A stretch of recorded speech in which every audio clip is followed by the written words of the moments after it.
the Spitfire Grill. I don't know if any of you have seen it. About halfway through, I realized that this whole movie could be seen as a meditation on our scripture readings for today. In one of the opening scenes of the film, a young woman steps down from the bus onto the streets of a tiny New England town called Gilead. It's night and there's snow on the ground. The woman is bundled up in layers of heavy clothes. Her bangs hang down on her face. She carries all of her belongings in one suitcase. She's just been released from prison. She is looking for a place to stay. As the woman moves along the main street of the town, townspeople sitting near their windows look up from their television sets in alarm. Strangers don't often come to the town of Gilead. What is she doing here in the dead of winter at this hour? Put her back on the bus, they say to each other. There's nothing for her here. The townspeople's initial reaction toward this stranger, something several of them hung on to throughout the movie, is one of suspicion and hostility. And unfortunately, it's a natural human response. Who knows what trouble a stranger might bring to us? The Bible, however, teaches a different way. It begins in the Genesis story that I read this morning, in which Abraham and Sarah greet three strangers in the desert who turn out to be angels in the end. But Abraham and Sarah didn't know that. They simply follow the ancient law of the desert, practiced among the nomadic people of the Near East, which requires that if a stranger appeared at one's tent, they were to be welcomed and offered food and drink and shelter. In the searing heat of the desert, the law of hospitality was a matter of human survival. And I understand that this is still practiced by the Bedouins even yet today. From that point on, hospitality to strangers is one of the good themes of the Bible, from that point being the Genesis story. When the Hebrews wandered in the desert, in the wilderness, God provides them with manna and water like a gracious host. When the refugees finally enter the promised land and settle down, hospitality is written into their holy law. Love the sojourner, we find in Deuteronomy, for you yourselves were once sojourners in the land of Egypt. And this theme continues on into the New Testament when Jesus teaches that acts of hospitality are actually the prime indicator of a person's relationship with God. He said, I was hungry and you gave me food. I was thirsty and you gave me drink. I was a stranger and you welcomed me here. And the book of Hebrews reiterates this teaching, referring all the way back to the Genesis story of Abraham and Sarah, saying, do not neglect to show hospitality to strangers, for thereby some have entertained angels unaware. Clearly, willingness to extend hospitality to strangers is fundamental to the Christian way of life.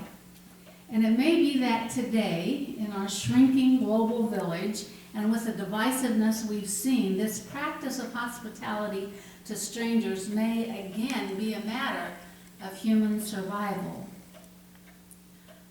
But the question is, what exactly is hospitality? Hospitality involves the obvious, offering food, drink, and shelter to the stranger in need. In the Bible, however, hospitality is a much larger, a much richer concept.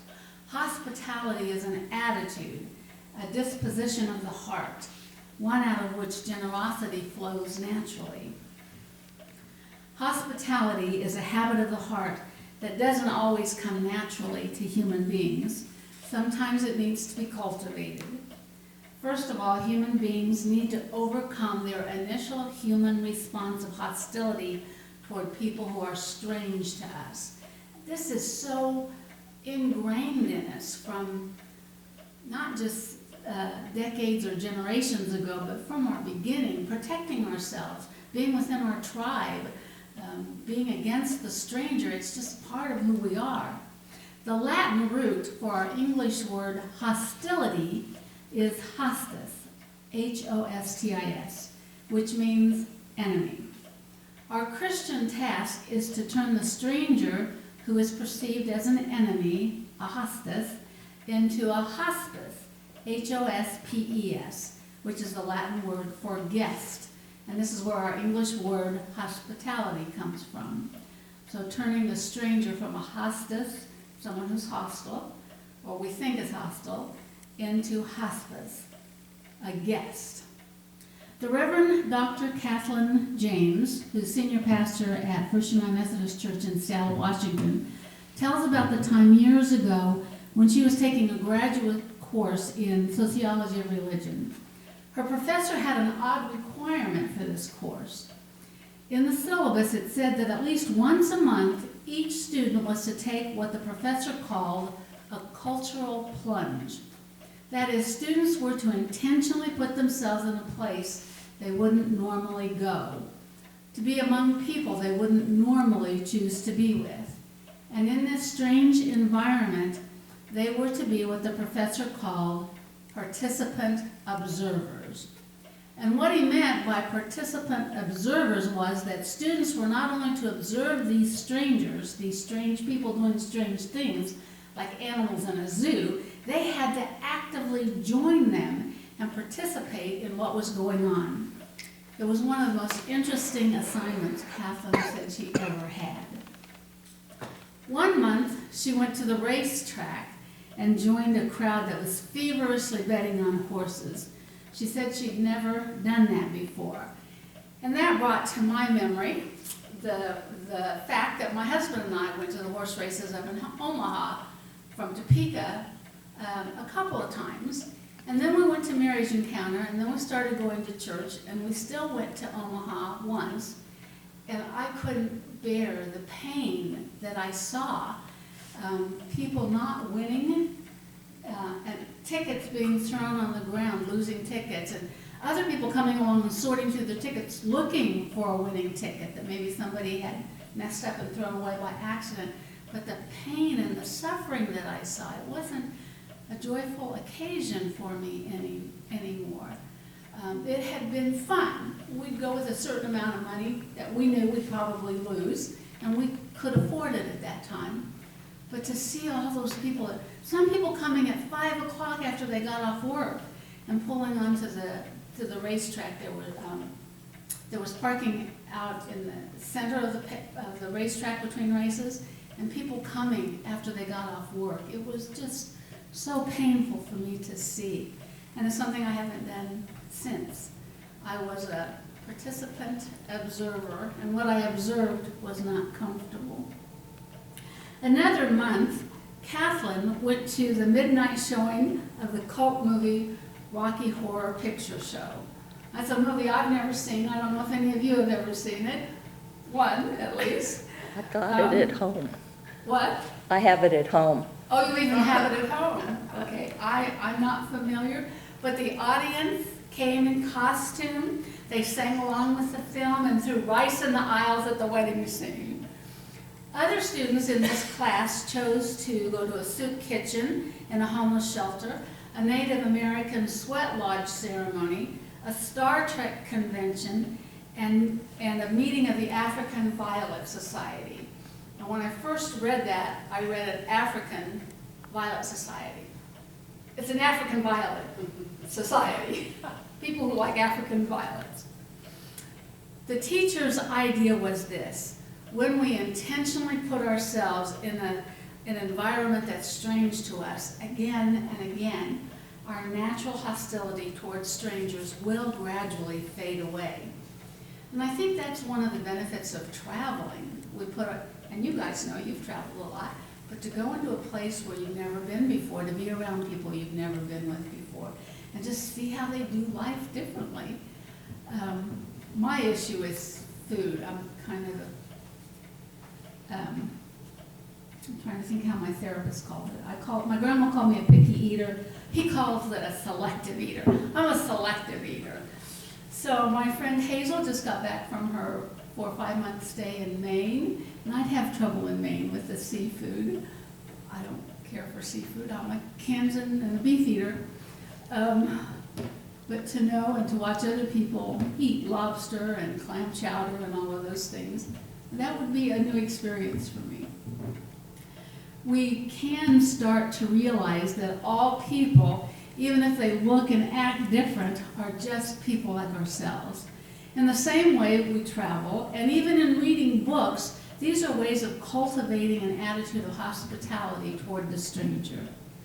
One of the problems with a sleepy little town like Gilead in the movie Spitfire Grill is that people living in such communities may become insulated and ingrown, so that strangers become something frightening and rare to them. I remember my daughter bringing a group of friends to Wichita for Christmas shopping. It was in late November. And she invited me and Jane Cove, the ranch owner, where I was staying for the retreat center, to join them for dinner. And absolutely no one spoke to Jane. I think people talked to me only because I was Andy's mom, but nobody talked to Jane. And she left that dinner well aware of how excluding it felt to her. And she comes from a small town in Chase County, but it raised her awareness of how not to be with people who are strangers. When I was in seminary, I went to a large gathering of women in St. Paul, and we sat around tables of about 8 people, and a Native American woman sat next to me. And at one point we broke up into caucuses, and the caucuses and rooms for caucus people were set up ahead of time, and I was invited to join the Women of Color caucus, which surprised me. I don't think I've told this story before. I might have. Anyway, I was invited by this Native American to join the Women of Color caucus, and I felt highly honored by that invitation. And then I found out that the Women of Color caucus had been left out of the room assignments. So this was in a large hotel convention center. So they put us in a hotel room. There were 2 beds and, you know, the table with the TV and the table with a chair around it, a small room. And there were probably 12 or 15 of us, and we just sat on the beds and talked. And when we first got there, I realized that I was the only white woman there. And I felt uncomfortable. And I spoke up and I said, if you all are uncomfortable having me here, I would understand that and I would leave. And they said it was my own discomfort. And one of the women said, Billie, we would never ask someone to leave. In a white church, we might be asked to leave, but we would never ask someone to leave. We're glad that you're here.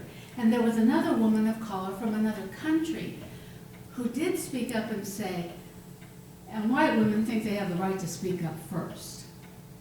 She didn't say it meanly, but I learned not to speak up first.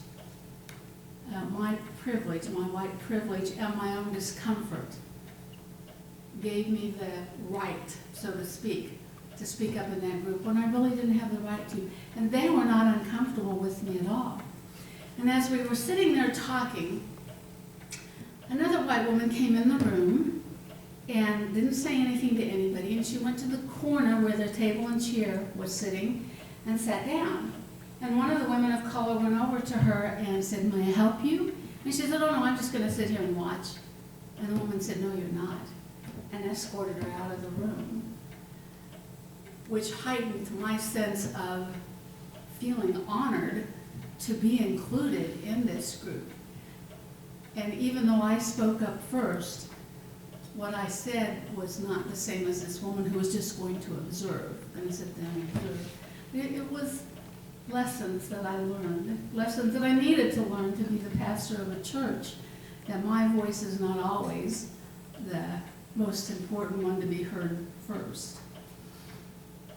Hospitality, though, requires more than the cessation of hostility towards strangers.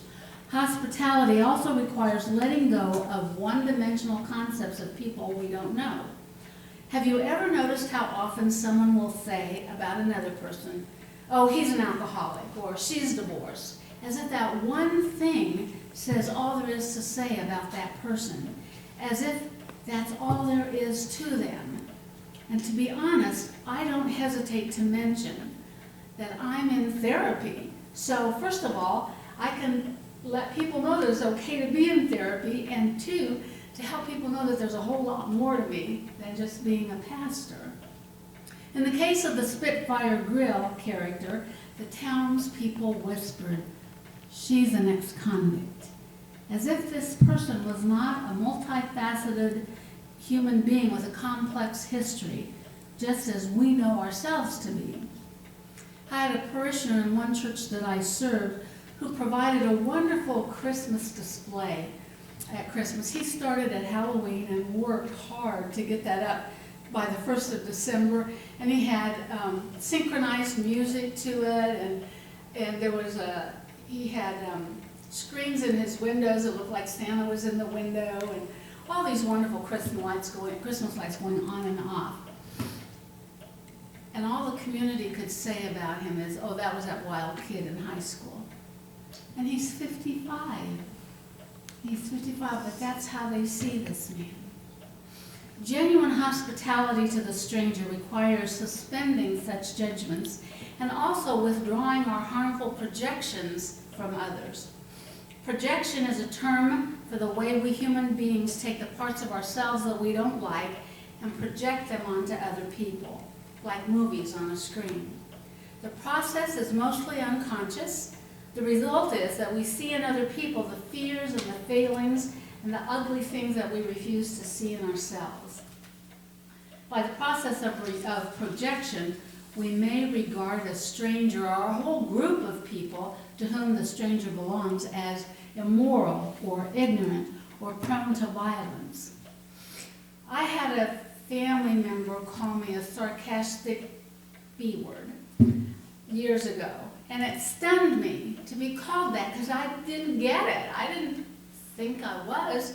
And it really took me a couple years to get over that, to think about that. I remember sharing this in a Bible study I was doing, and it fit within the context of the study. And one woman spoke up and said, "Billie, I don't think you would know sarcasm if it came up and bit you. I don't think you realize what sarcasm is at all. I don't think you relate to it." And that was the first time I realized that this family member was projecting her sarcasm onto me. I could see her being sarcastic, and it wasn't me. And it was such a relief, but again, it was another lesson. Several years ago, I attended a retreat at which the leader led the group in an exercise on projection. And I recommend this to everybody. First of all, she said, write down the name of one person with whom you right now are having a difficult time. Someone who has come into your life, say, who you instinctively dislike, or maybe it's a longtime family member or whomever. Write down a name. And now she says, write down all the things about this person that you can't stand. Make a list of his or her sins, the things that put you off, the things that drive you crazy. And I made a list. And it was actually kind of fun to do.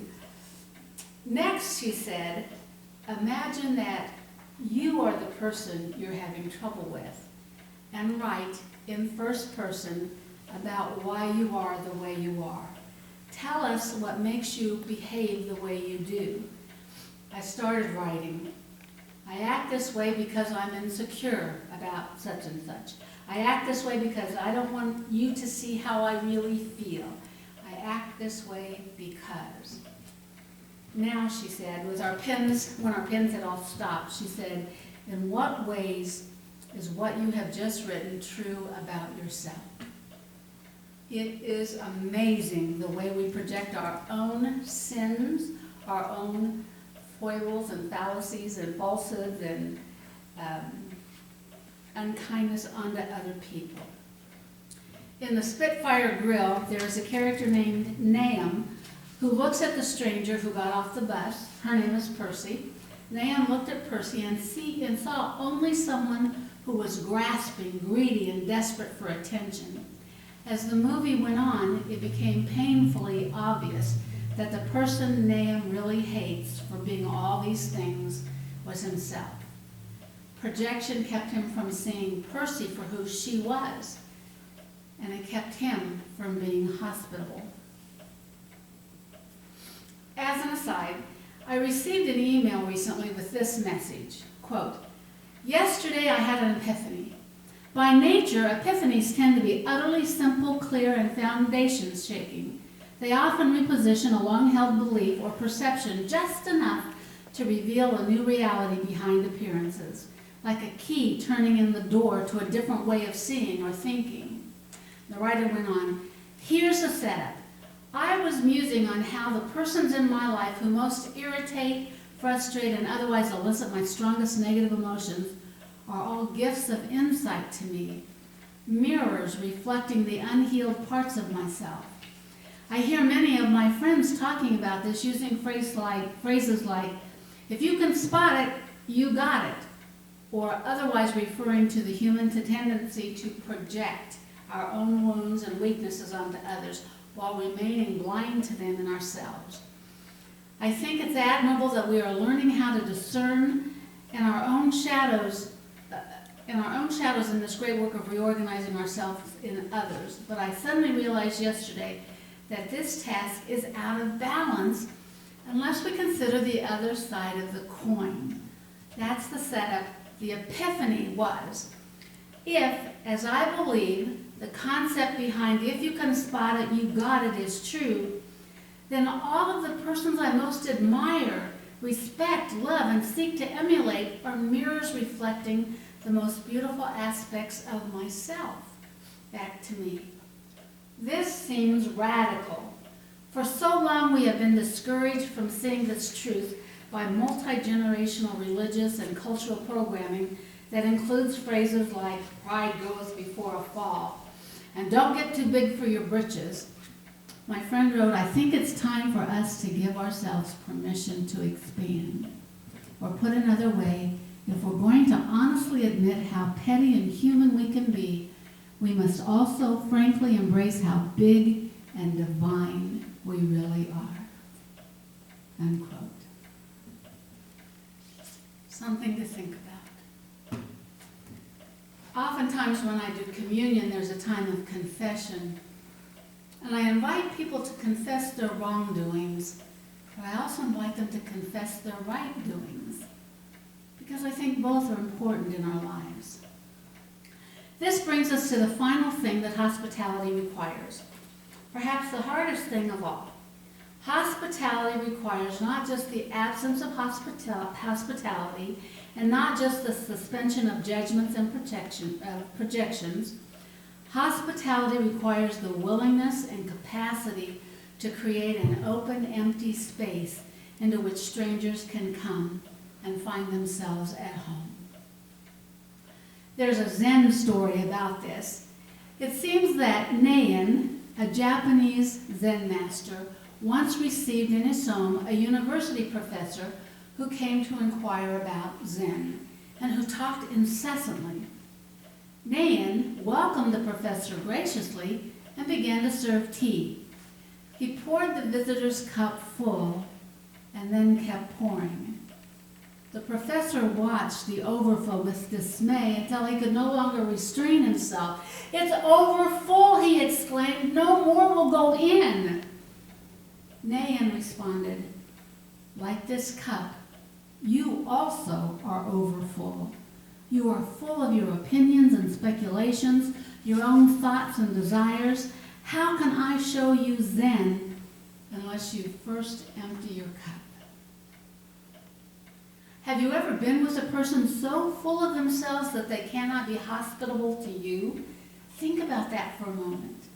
There is the person, say, who is so full of their own ideas and so sure that their ideas are fascinating and correct that the entire time they spend with you is spent with them talking, convincing, directing the conversation, so that there's no free space allowed, no hospitable space into which you can bring your own ideas.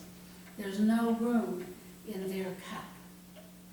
And then there's the person who is so full of their own needs that it feels as if they greet you with the unstated question, what can I get from you? When you speak to them, you get the uncomfortable feeling that they are not listening to what you're saying, but only thinking about what can they do with it, or what are you going to say next that can help them. You feel invisible because you perceive that in their eyes you do not exist as a person for your own sake, but only as a means to their ends. Such a person cannot offer hospitality. Contrast that with a description in an article by a librarian named Ellen Anthony. She's describing her meeting with an elderly Quaker man. She writes, his gaze was not assessing, not suggesting, but completely even. His face was just there, beneath his wide-brimmed hat. He was so comfortable in his face. His eyes simply received me like a lake. And later Ellen writes, what if I were more like that? What if I suspended my reflex judgments, my endless impressions, and gave every person I met the spaciousness of the benefit of the doubt? What if I took time, made space, opened my heart, and invited them in? That's hospitality. It's a spiritual quality, a disposition of the soul. It may end up with the concrete acts of offering food, drink, and shelter to a stranger, but it begins with a letting go of suspicion, a suspension of judgments, and the cultivation of a genuinely open, spacious, welcoming heart. Now, I'm not going to tell you what happens at the end of the Spitfire Grill, what happens between Percy and Nahum, whether hospitality or hostility wins out. I don't want to ruin the movie for you. Maybe you'll want to see it someday. But I'll tell you this. By the time the credits of the film started to roll at the end, the little town of Gilead had changed. And if I were to tag on an epilogue or a moral to the story, I couldn't do better than our text from Hebrews. Let love be genuine, my brothers and sisters, and do not neglect to show hospitality to strangers, for thereby some have entertained angels unaware. Amen.